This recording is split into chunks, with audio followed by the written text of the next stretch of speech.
the bank is always going to do what they call a BPO, broker price opinion.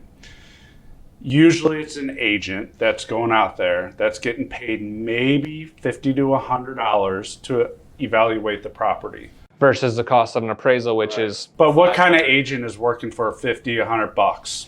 A shitty agent, right? So typically this agent's going out there and they're putting a value on a home that is unrealistic. They're running comps and not doing true comps. So they'll do this broker price opinion, send it to the bank, and the bank will say, well, this is what we think it's worth.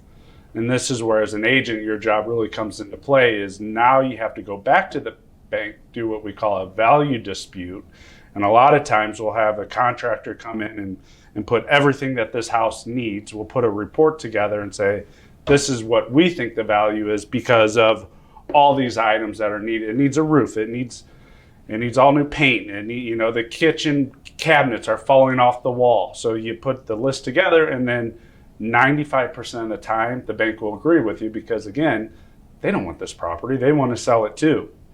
So that time, now you have bank approval.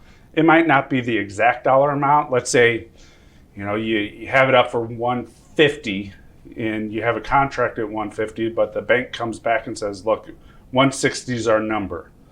Perfect. Now we can go back to that buyer and say, look, you want to pay $160? And the buyer say, no, those numbers don't work for me. Now you put it back on the market as a bank approved short sale, and they move pretty quickly.